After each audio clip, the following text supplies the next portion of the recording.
மேஷ ராசிக்கு இது ஒரு நல்ல நாள். நன்மைகள் நடைபெறும் நல்ல நாளாக இந்நாள் விளங்கும். பல பாராட்டுகளெல்லாம் பெறுவீர்கள். மிகப்பெரிய சாதனைகளெல்லாம் செய்கின்ற நாள். மிகவும் மகிழ்ச்சியாக இருப்பீர்கள். நன்மைகள் அதிக அளவிலே நடைபெறும். உங்களுடைய திறமைகள் வெளிவருகின்ற ஒரு நாள். முயற்சிகள் அனைத்தும் வெற்றி பெறும். செய்கின்ற தொழில் மிக சிறப்பாக நடைபெறும். சுய தொழிலாக இருந்தாலும் உத்தியோகமாக இருந்தாலும் தொழில் மேன்மை ஏற்படுகின்ற ஒரு நல்ல நாள். ரிஷப ராசிக்கு இது ஒரு நன்மைகள் நடைபெறும் நல்ல நாளாக விளங்குகிறது. அதிக அளவிலே பொருளாதார முன்னேற்றம் ஏற்படுகின்ற ஒரு நாளாக இந்நாள் இருக்கும். நன்மைகள் மிக பெரிதாக நடைபெறும். குடும்பம் மகிழ்ச்சியாக இருக்கும். குடும்பத்திலே உள்ள பெரியவர்களின் ஆசி கிடைக்கும்.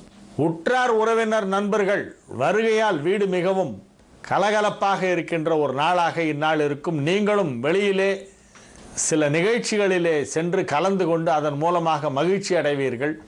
மொத்தத்தில் இது ஒரு சந்தோஷமான நாள். மிதுன ராசிக்கு இது ஒரு நன்மைகள் நடைபெறும் நல்ல நாளாக விளங்குகிறது. ராசியிலேயே சந்திரன் அமர்ந்திருக்கின்ற நாள். பூர்வ புண்ணிய ஸ்தானாதிபதி சுக்கிரன் 7ஆம் இடத்திலே அமர்ந்து ராசியை பார்த்து கொண்டிருக்கின்ற ஒரு அற்புதமான ஒரு கிரக அமைப்பு. பெரும்பாலான கிரகங்கள் நல்ல நிலையிலே இருக்கின்றன. ஆகவே நன்மைகள் அதிக அளவிலே நடைபெறுகின்ற ஒரு நல்ல நாளாக இந்நாள் விளங்கும். பணம் கொடுக்கல் வாங்கல் சுலபமாக சரளமாக நடைபெறுகின்ற நாள். கடக ராசிக்கு இது ஒரு மிகச்சிறந்த நன்மைகள் நடைபெறும் நல்ல நாளாக விளங்குகிறது. ராசி அதிபதி சந்திரன் 12ஆம் இடத்திலே மறைவு பெற்று இருக்கிறது என்றாலும் சந்திரனுக்கு 11இல் குரு இருக்கிறது. சந்திரனுக்கு 7இல் சுக்கிரன் இருக்கிறது. ஒரு சில கிரகங்கள் மிகவும் வலுவான நிலையிலே இருக்கின்றன. ஆகவே நன்மைகள் நடைபெறும். சுப செலவுகள் ஏற்படும். குடும்பத்திலே சுப விசேஷங்களுக்கான ஏற்பாடுகள் எல்லாம் நடைபெறும். திருமணத்திற்கு ஏற்பாடு செய்து கொண்டிருப்பீர்கள். கல்யாண பட்டுப்புடவை வாங்க தூறல் போட்டாலும் அதையெல்லாம் பொருட்படுத்தாமல் சென்னை நகர வீதிகளிலே நெரிசல்களிலே போய் சந்தோஷமாக துணி வாங்குகின்ற வாய்ப்பு ஒரு சிலருக்கு இருக்கும். செலவுகள் ஏற்படும். அது நல்ல சந்தோஷமான செலவுகளாக இருக்கும். ஒரு சிலர் தங்களுடைய மகன் அல்லது மகளை கல்லூரியிலே படிக்க வைப்பதற்காக உயர்கல்விக்காக ஒரு பெரிய தொகையை செலவிட திட்டமிடுவர். ஒரு சிலர் வீடு கட்டுவது அல்லது வீடு வாங்குவது என்னும் திட்டத்தை இந்த நாளிலே முடிவு செய்வார்கள். ஆக பெரிய தொகை செலவாகின்ற சந்தோஷமான நாள். சிம்ம ராசிக்கு இது ஒரு மிக சிறந்த நன்மைகள் நடைபெறும் நல்ல நாளாக விளங்குகிறது. விரயஸ்தானாதிபதி சந்திரன் விரயத்திற்கு விரயமான 11ஆம் இடத்திலே சென்று அங்கே அமர்ந்து கொண்டிருக்கிறது. 5ஆம் இடத்திலே சுக்கிரன் குரு பார்வையில் இருக்கிறது. தொழில் ஸ்தானம் வலுப்பெற்று இருக்கிறது. தொழில் முன்னேற்றம் வெகு சிறப்பாக இருக்கும். நன்மைகள் நடைபெறும். பொருளாதார முன்னேற்றம் அற்புதமாக இருக்கும். பணம் கொடுக்கல் வாங்கல் எல்லாம் மிகவும் திருப்திகரமாக நடைபெறுகின்ற ஒரு நல்ல நாள். முன்பு தொழிலிலே உங்களுக்கு ஏற்பட்ட நஷ்டங்களை எல்லாம் இப்பொழுது ஈடுகட்டி விடுவீர்கள். ஏனென்றால் ஏறநாட்டு சனி முடியப் போகிறது. இன்னும் 10 நாள் தான் இருக்கிறது சனிப்பெயர்ச்சிக்கு. சரியாக 10 நாளிலே சனிப்பெயர்ச்சியாக உள்ளது. என்ன சார் போன மாதமே என்னமோ சனி மாறிடுச்சுன்னெலாம் சொல்கிறாங்களே அப்படின்னா அவங்க சொல்லிட்டு போகிறாங்க, விடுங்க. நமக்கு திருநள்ளாறு தான் முக்கியம். இன்னும் 10 நாள் இருக்குது சனிப்பெயர்ச்சிக்கு. சனி மாறல. இங்கிட்ட 4-5 டேட்டு சொல்கிறாங்க. ஆளுக்காலும் ஒரு டேட் சொல்கிறாங்க. அவங்க சௌரியத்துக்கு என்னமோ அவங்க வீட்டு கல்யாணத்தை வச்சுக்கிற மாதிரி. சனி டிசம்பர் 21 தான் மாறுது. இன்னும் 10 டேஸ் இருக்குது. அந்த 10 டேஸுக்கு அப்புறம் உங்களுக்கு வரப்போகிற யோகம் இருக்கே அது இன்க்ரெடிபிளாக இருக்கும். எதிர்பார்க்க முடியாது. உங்களால் எண்ணி பார்க்க முடியாத அளவிற்கு மிகப்பெரிய யோகமெல்லாம் உங்களுக்கு வரப்போகிறது. இந்த நாள் அற்புதமான நாள்.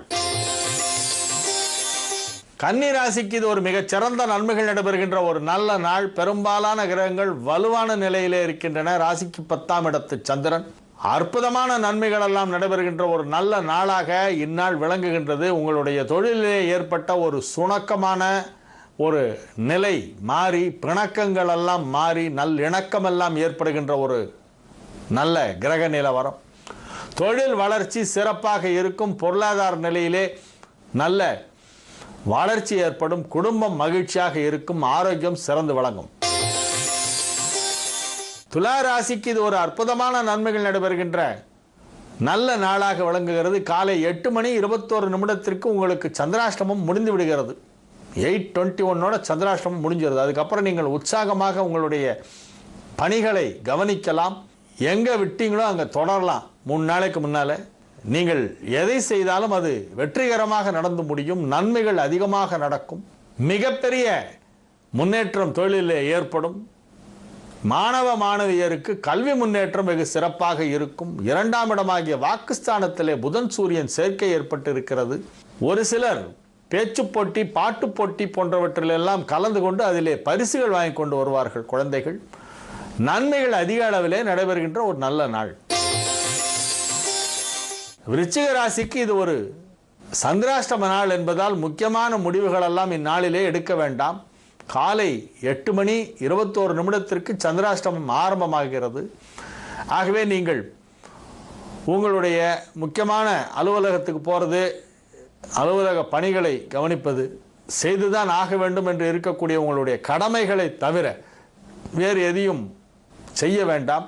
முக்கியமான மீட்டிங்ஸ்லாம் இந்த நாளில் வச்சுக்கிட்டா அது ஏதாவது கான்ஃப்ளிக்ட் வரும், கான்ட்ரடிக்ஷன்ஸ் தான் ஜாஸ்தியாக இருக்கும். இந்த நாளில் உங்களுக்கு முரண்பாடுகள் அதிகமாக இருக்கும். உடன்பாடுகளை காட்டிலும் முரண்பாடுகள், எதிர்மறை எண்ணங்கள் அதிகமாக இருக்கக்கூடிய ஒரு நாள் என்பதால் இந்நாளிலே நீங்கள் முக்கியமான பேச்சுவார்த்தைகளை தவிர்த்து விடுவது நல்லது.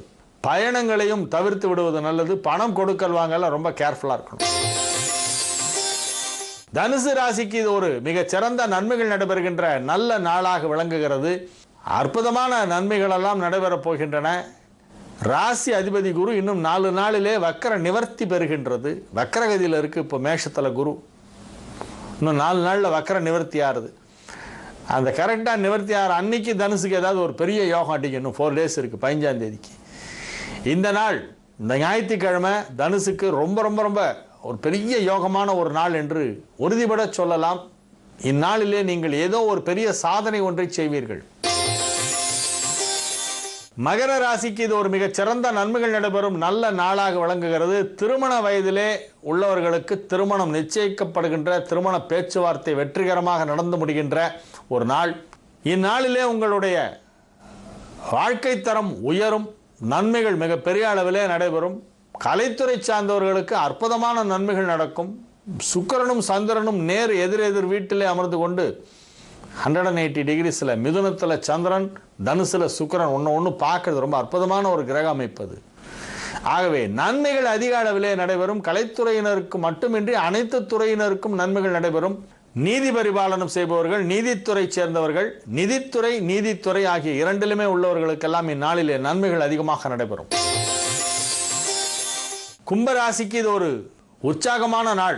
மிகவும் மகிழ்ச்சியாக இருப்பீர்கள். ஏராளமான நன்மைகள் எல்லாம் நடைபெறும். உங்கள் மீது சுமத்தப்பட்ட சில பழிகள் பொய்யானவை என்று நிரூபிக்கப்படும். ஆறுக்குடையவன் 6க்கு 12ஆம் இடத்திலே மறைவு பெற்று இருக்கிறது. 6ஆம் இடத்திற்கு மறைவு பெற்று இருக்கிறது.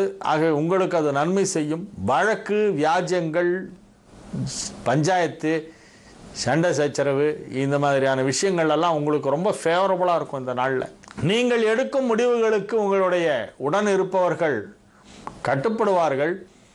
உங்களுக்கு செல்வாக்கு அதிகரிக்கும். இந்நாளிலே தொழில் ரீதியாக பல நன்மைகள் நடைபெறும். குடும்பம் மகிழ்ச்சியாக இருக்கும். ஆரோக்கியத்திலே இருந்த சின்ன சின்ன பிரச்சனைகள்லாம் அடியோடு காணாமல் போய்விடும். மீன ராசிக்கு இது ஒரு மிக சிறந்த நன்மைகள் நடைபெறும் நல்ல நாள். நன்மைகள் மிக பெரிதாக இருக்கும் என்று சொல்லலாம். அளவிட முடியாத அளவிற்கு உங்களுக்கு பல நன்மைகள் எல்லாம் இப்பொழுது நடைபெற்று கொண்டிருக்கின்றன. இன்னும் 10 நாளில் அஷ்டமத்து சனி ஆரம்பிக்க போகிறது. அதுக்குள்ள உங்களுக்கு மிக பெரிய அளவிலே சில மாற்றங்கள் ஏற்பட்டு வாழ்க்கை ஏற்றமடைந்து உங்களுடைய தோற்றத்திலே ஒரு பொலிவு ஏற்பட்டு பல நன்மைகள் எல்லாம் நடைபெறப் போகின்றன. இன்னும் 10 நாளைக்குள்ள அற்புதமான நன்மைகள் நடைபெறும் ஒரு நல்ல நாளாக இந்த ஞாயிற்றுக்கிழமை விளங்குகிறது. இந்நாளிலே நீங்கள் இறை வழிபாட்டிலே சற்று அதிக கவனம் செலுத்த வேண்டும். ஞாயிறுன்னு ஒரு ஊர் இருக்குது இங்கே பக்கத்தில், புழல் இருக்கு இல்லைங்களா, புழல் ஏரி. இப்போ கூட ஜெயிலில் அங்கே ஷிஃப்ட் பண்ணியிருக்காங்களே புழல் ஜெயில்னு. அங்கேருந்து ஒரு 6 கிலோமீட்டரில் ஞாயிறு அப்படின்னு ஒரு வில்லேஜ், அங்கே ஒரு கோவில். அதுதான் சங்கிலி நாச்சியாருடைய அவதாரத்தலம். சுந்தரமூர்த்தி நாயனாருடைய 2வது தாரம். பறவை நாச்சியார் திருவாரூர், சங்கிலி நாச்சியார் ஞாயிறு இங்கே மெட்ராஸ் கிட்ட இருக்குது. ஒரு அற்புதமான ஒரு சிவஸ்தலம் அது. அந்த கோயிலுக்கு மீன ராசிக்காரர்கள் போயிட்டு வந்தால் நல்லது. ஏன்னா இவர்களுக்கு ஞாயிறு தானே எதிரி, 6ஆம் இடத்துக்கு அதிபதியாக சூரியன் வருது. ஞாயிற்றுக்கிழமைகளில் போனால் மிகவும் நல்லது.